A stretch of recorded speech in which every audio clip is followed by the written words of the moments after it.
All right, good afternoon, everybody. I am here at the high school today with my very wonderful assistant, Meredith Burke, and we are here to do the liver lab with you. Let me give you a little bit of background information, if I can breathe through this mask without hyperventilating. The liver has inside of it an enzyme that's called catalase. Catalase is an enzyme that's found in all kinds of different animals, in all kinds of different body parts. Pretty much all cells in your body. And catalase breaks hydrogen peroxide into water and oxygen. Your body accidentally makes hydrogen peroxide when the ATP is making your energy. And so you have to have an enzyme inside of you to break up the hydrogen peroxide because hydrogen peroxide is poisonous for your cells. So you have this enzyme called catalase that does that. So today we're going to use cow or beef liver only because it's inexpensive. We could have used chicken or cow hamburger meat or my pinky finger. That all would have worked, and we could have tested the catalase and changed some independent variables with that. We're using liver only because it's inexpensive. So what we want to do in our experiment today is look at what factors affect the effectiveness of the catalase enzyme. So we're going to have 3 things that we measure each time, maybe 4 actually. We're going to measure the bubbles, how high the bubbles are rising in a graduated cylinder. Oh my gosh, this is hard to breathe. We are going to do a splint test to see if oxygen is being given off. If the splint test is positive, then that means that oxygen is being given off. And then we're going to take the temperature and we're going to see how much the temperature is increasing. And then we're also going to time at least some of the reactions to see how long it takes for the bubbles to reach their maximum height. That is all I can think of right now. So we're going to go ahead and start. I'm going to give directions sort of off camera to help Meredith, and Meredith is going to run most of the lab, but I'm going to be the one sort of talking from the side. So we're going to start with a control group, and the control group is going to be sand. And so Meredith has already poured hydrogen peroxide into each of these graduated cylinders. And now she's going to add some sand.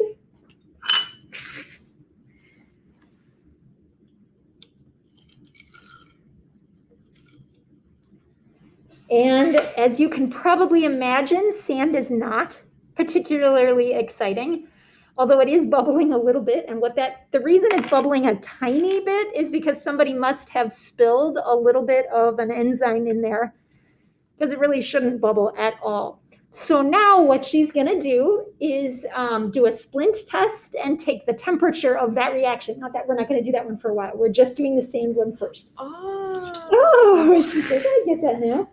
So she's going to do a splint test. So you guys, oxygen is extremely flammable.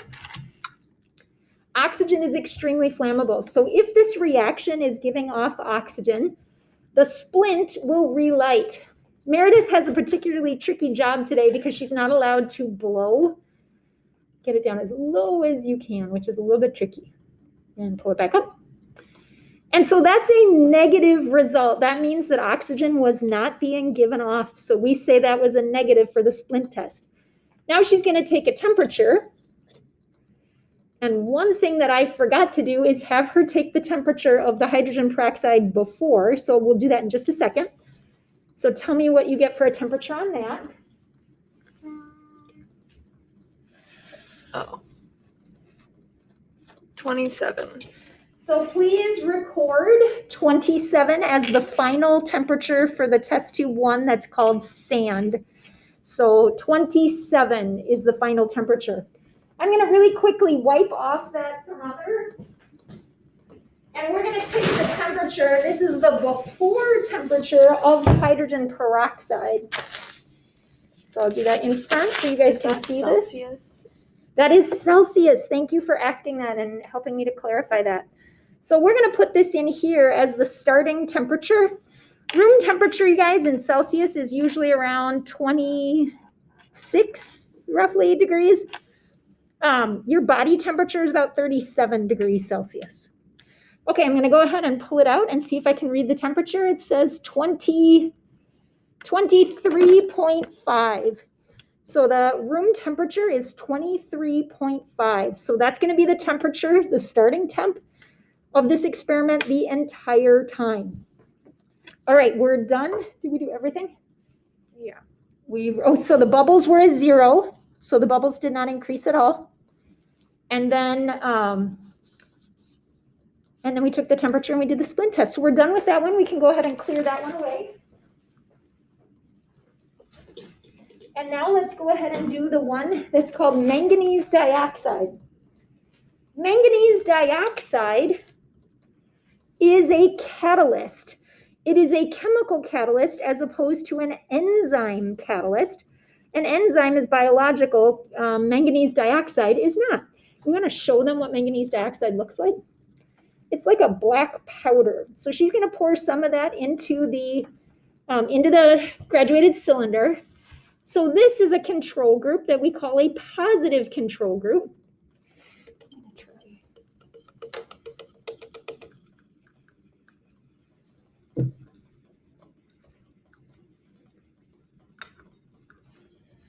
I was going to try timing it a little bit. And maybe you can see that it's bubbling. Not very exciting, but it is bubbling a little bit. And so now she's going to do the splint test. I can't remember if I said. So I'd say the bubbles have peaked at about 15 seconds. So you would say the bubbles are. Say that again. We have to measure how. Yeah, and so I'll just do it for her. I would say the bubbles got to about a 10 today. The bubbles got to about a 10. And now she's going to do the splint test. Oh, and it relit. I don't know if you could hear the popping noise, but that means that this catalyst definitely did release oxygen. So that's a positive splint test. And now she's going to take the temperature. Thank you. And we're going to measure the temperature and see, give it a few seconds, and we're going to see how the temperature has changed. Oh, it's still going. That's all right. What did I say? 23.5? Was that our room temperature? So it's at 31. Whoa, look at the temperature difference. It gave off a lot of temperature, a lot of heat. You want to feel it, Meredith? See what the bottom feels like. Can you feel that it's warmer? Kind of. A little bit? Yeah, not very much, but 31 degrees Celsius, you guys. So 31 degrees Celsius is the temperature change for that one. All right, we're done with that one. I'm going to take this one away and wipe off the thermometer. Meredith is going to go ahead and start with our first liver experiment. So she took the mass of the liver. I'm going to get this correct. Why don't you bring one of those up? Oh. She took the mass of the liver, and do you remember what the mass was? It was 2.29 grams. 2.29 grams, 2.29 grams for the liver. Hold it up so they can see how disgusting the liver is. So this is a chunk of liver. It's raw, it's bloody, it's gruesome. And she's going to go ahead and drop it in, but it's super hard to drop in. It always sticks to the wall of the graduated cylinder. So she's going to try to push it in with the thermometer. It didn't work. You always have to kind of slide it down. If anybody's gagging right now, it's very normal. And then she's going to get that thermometer out of the way as soon as it starts bubbling. Push it down a little bit harder, just make sure it's all the way under. There we go. And we're going to give it a little bit of time to bubble. So again, what's happening here is that the enzyme catalase, which is found in every cell of your body and every cell of a cow's body and every cell of a squirrel's body, is reacting with the hydrogen peroxide, which it sees as evil. Okay, not exact. Oh, I forgot the time. Oh, that sucks. I forgot the time, and that was critical. I might need to do it again, and then I'll tell you a time a little bit later. Okay, so it looks like we've hit our peak of bubbles. So what do you want them to record for bubbles? 34. 34 for the bubbles. We're going to record a unit. Say that again. What would be the unit? The unit is actually milliliters, but we're not going to say that because we're not measuring by actual milliliters here. So we're just going to give you a 34. It's going to get a rating of 34 today. So you give it a 34. She's going to do the splint test now. I keep meaning to say this and I forget that she can't blow the match and the splint out because we're both masked. So it's a little bit of a tricky trick, but she's putting it back in and we're looking to see if it relights. Oh, get it in there again. There we go. That was definitely a positive splint test. It relit and now she's going to take the temperature. She's like, I know what to do. And we'll let it sit there for just a moment. So now what we want to do after she measures this, we're going to start messing with some variables. What are some things that would change how well the enzyme works? It might take a little bit longer. So one of the things we're going to mess with is temperature. You can see that we have a hot plate with boiling water. So Meredith, maybe you want to do that right now. I'll back up. She's going to drop, while we're waiting for the temperature, she's going to drop a liver into the boiling water.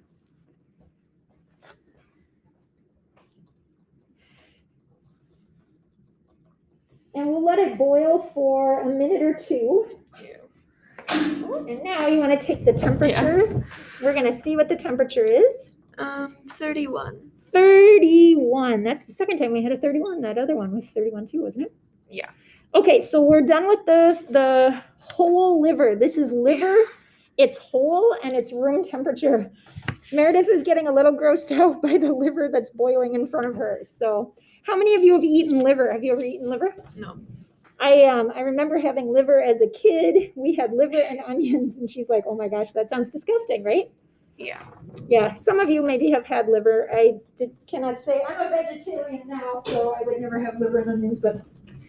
Okay, next we're gonna try different temperatures. So we've got the boiled liver, that's gonna take a moment, and we've got some frozen liver. I'm gonna run to the other room and grab the frozen liver, so I'm gonna pause the video for just a second, and I'll be right back with the frozen liver. Go. All right, I'm back with the frozen liver. She's gonna pull it off using the tweezers. It has a tendency to stick when it's frozen. Oh, she got it. And she's gonna drop it in. Oh my gosh, I gotta get the timer going. Go. Push it down quick with the thermometer. I'm getting all these texts I don't want to be getting. There we go, and start. And the mass is 2.31. The mass is 2.31. All right, we're doing the frozen. We're going to give it some time until it stops increasing. We're just about ready for the boiled one. I see it's all cooked and in the corner over here. And I'm getting all kinds of texts that probably I don't want advertised all over the place, but just texts from other teachers. I don't care, but. All right, we're at 35 seconds. Still creeping up, I think, don't you think? Yeah. Give it just a couple more seconds to see how high it goes. How high did the other one, how high did their whole liver go? Do you remember? Like 34. Okay. So this one is about, what do we think, about a 29, a 30? Yeah, 29 probably. 29, and we're going to say it stopped at 57. We'll say 57 seconds to get to a 29. 57 seconds to get to a 29.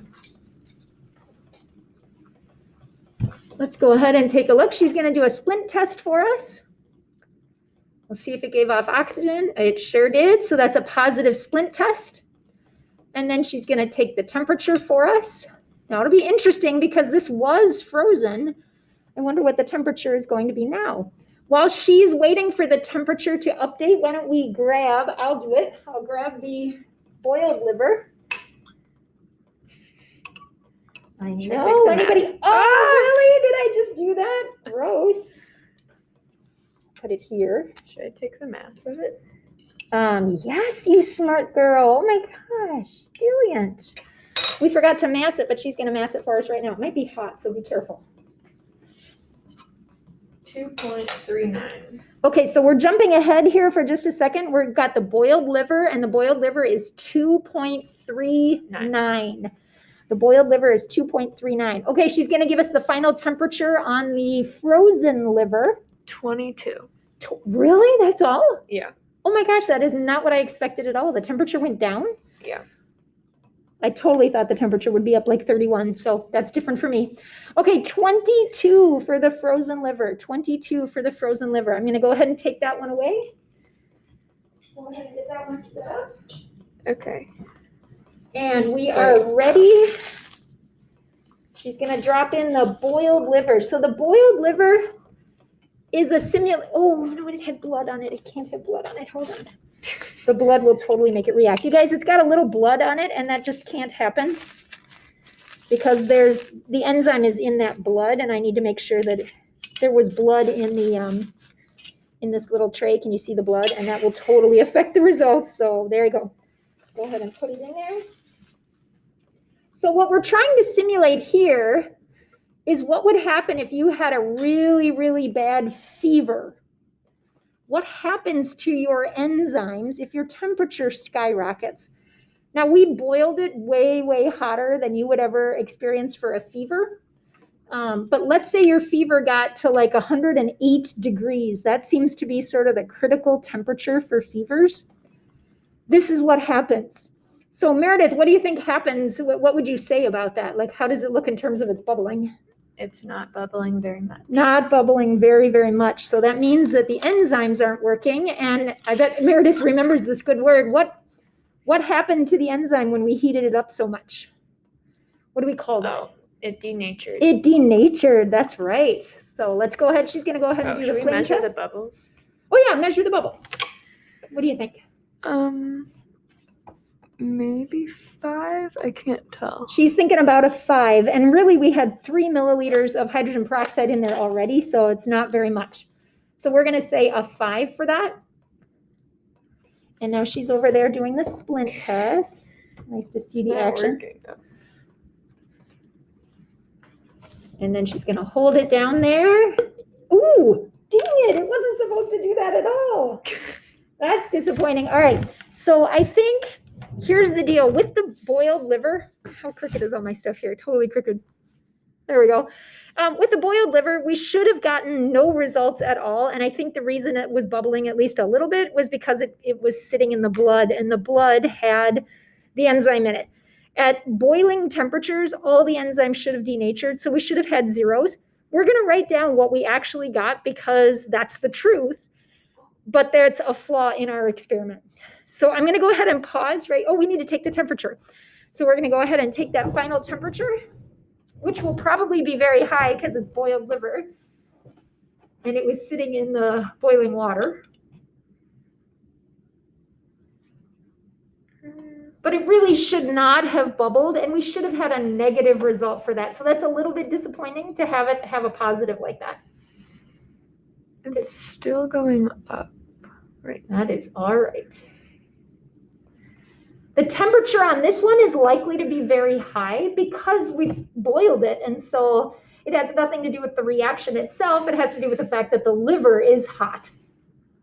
Just like the other one with the frozen, the liver was so cold, it made the temperature very low. So I think it stopped at 34. 34 degrees, ladies and gentlemen, 34 degrees. This one didn't quite turn out the way I was hoping, but it is what it is. So we're going to pause right now and go get our graduated cylinders cleared out, and we'll be right back. All right, I'm back again.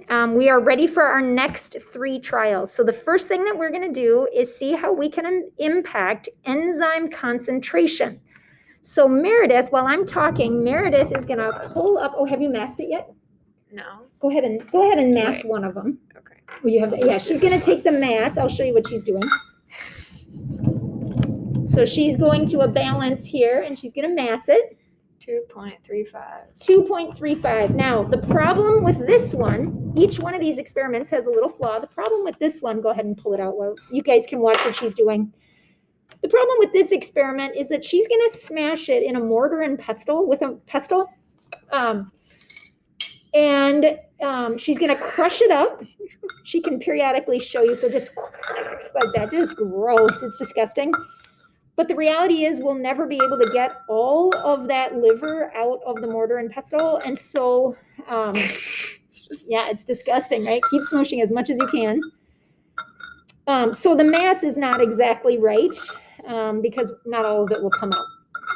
Okay, so what we're doing here, you guys, we're actually increasing enzyme concentration. Normally, the liver that we've been using is a cube, and the hydrogen peroxide touches the top and the bottom and the sides of the cube. And so it interacts with the enzymes on the outside of the cube of liver. What Meredith is doing is smashing the liver. So now there's more surface area. So there should be more enzymes. So yeah, so totally disgusting. So we're going to try to scoop that, which is the, I can't read them. So that's one of these. Yeah. Okay, so she's going to try to scoop it out. And you might want to use a new wood splint for the splint test now also. Okay. Because that splint is getting kind of small. So she's going to scoop out as much as she can and throw it in. I wonder if I should take a timer on this one. Hold on just a second before you put it in. Okay.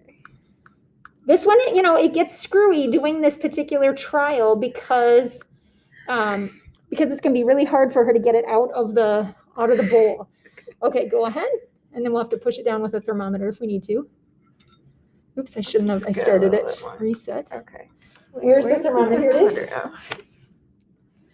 She's going to try to get as much of that down as possible. And we're going to start as soon as she gets it into the liquid. Tell me when to hit start. Okay. And even try to get that in there and everything as much as possible. All right, are we ready? Yeah. Start. All right, we're going to see what happens with this one. So we've crushed it. Did that stop the enzymes? Did that make the enzymes not work? Doesn't look like it. Let's see what happens. They're going really fast. So we're already to 30 at 15 seconds. That's about twice as fast as the frozen liver was. And it looks like we've stopped right about at 30. So we'll say the rating is 30. She's going to do a splint test for us. She's going to break the matches for us, and then she's going to do a splint test. I'm just so strong. Yes, you're powerful, right? Not allowed to blow out the match, which is a hassle. There we go. Oh, I don't know if that's glowing enough. That won't work. You gotta light it again. The splint, you guys, has to be glowing. So it's kind of tricky. If it's not glowing, then it won't relight. So we gotta get it so that it's glowing, but not actually burning. So give it a second to burn for a moment. There we go. And now she's gonna flick it out. There we go. That's it. Now we put it in and woo! And we definitely got a positive result on that. Oops, I forgot to mark the time on that. So let's say the time was about 20 seconds. It got to the top by about 20 seconds and it was a 30. And now she's going to take the temperature of it. So many working parts here. So many working parts. All right, while she's taking the temperature, let me tell you what we're going to do next. The next variable that we're going to mess with is pH. Your enzyme is located in a very particular tissue type, and it has a very specific pH in that tissue type. I'm not going to kind of give it away. So we're going to see what impact adding an acid, adding a base, and adding distilled water has on how effective or how well that enzyme works. Do you feel like you have a temperature yet? Yeah, 29. 29 degrees, everybody. 29 degrees for the crushed liver. 29 degrees. All right, I'm going to go ahead and wipe this one off. We are ready to go. This one already has 2 things in it. So we now have 5 milliliters instead of 3 milliliters. We have 3 milliliters of hydrogen peroxide, and we have 2 milliliters of hydrochloric acid. So we've got both things mixed in this particular graduated cylinder.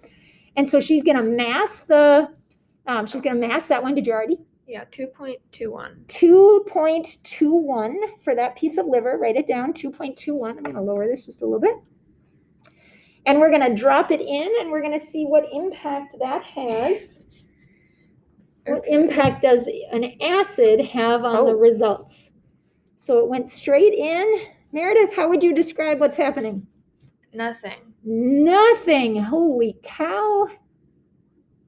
That's pretty good. So let's go ahead and do our splint test and take our temperature and see what happens. Apparently this enzyme does not like being in an acid. Apparently this enzyme does not like being in an acid. Give her a second. She's trying to do the splint. There we go. There, perfect. It's glowing. She puts it in And it just went out. Don't touch it to the air. Perfect. Good. It was a negative result. So that is a negative. No oxygen was given off, which fortunately is what we would expect. Oops, I forgot to wipe off the thermometer. Let me do that quickly. In front of the camera. There we go.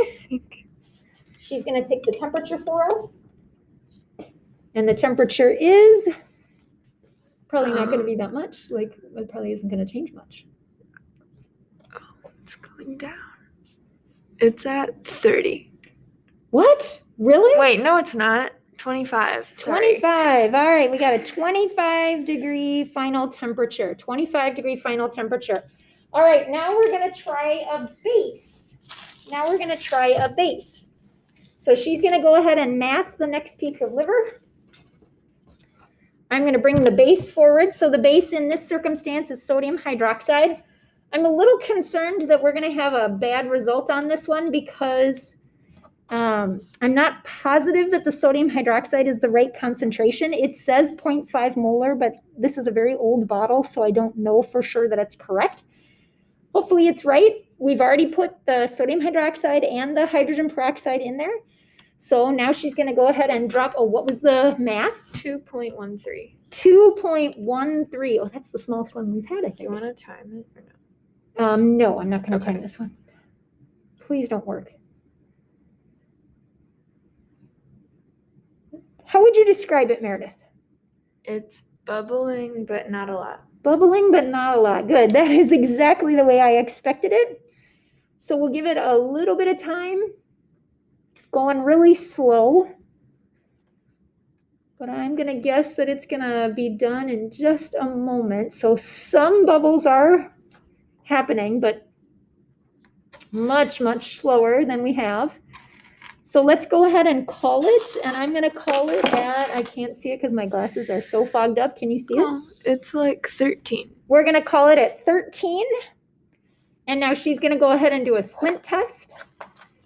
I'm curious to see if it'll be positive. Usually the splint test in this example is negative, but it is bubbling a little bit, so we might get a positive here. But I would say that this enzyme is not very happy. It's not very happy in this pH. It didn't work very well. Nope, we're going to say that's a negative for that one. So a no for the splint test with the base. All right, so, and we need to take the temperature. I've already cleaned it off, but I'll do it again. There you go. She's going to do a temperature for us.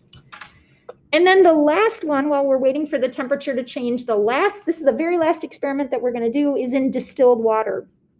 So we tried one in a low pH. The pH of the hydrogen or the hydrochloric acid was about a pH of 2. The sodium hydroxide has about a pH of about 11. And then we're going to use distilled water to compare those two, the acid and the base to. Do you have a temperature yet? 27. 27. That makes sense that it went up a little bit because there were some bubbles. All right, I'm going to take this one out of the way. She's going to go ahead and mass the next piece of liver. This is the graduated cylinder. It has hydrogen peroxide and it has distilled water in it. So we're going to compare that to the other two. She's going to go ahead and drop it in. Oh, the mass was 2.33. 2.33 for the mass. And she'll probably have to push it down. Did you need to? There's the thermometer right now. I don't know where to put it. It's in the thing in front of you. Thank you. My very helpful assistant who keeps track of me. All right, it's certainly bubbling. And the bubbling is going much, much faster than it did last time. By adding the distilled water, we have diluted the hydrogen peroxide somewhat. So you would expect the reaction to be a little bit different than all the other cases. But I'd say our bubbles are about done. How high do you think we got, Meredith? Like, I can't tell if that's 30. I would say, yeah, 29. That's 30. 29. 20, 30, 30, what? We could say 30, whatever. 29 or 30, everybody. I don't care what number you pick. Have fun. She's going to do the splint test, and I bet you can guess. So what I want you thinking about is what pH this enzyme prefers. Perfect. So that was a positive. It relit. I want you thinking about what pH this particular enzyme prefers and what tissue types in your body that probably coincides with. Okay, I think we're all done. So I'm going to go ahead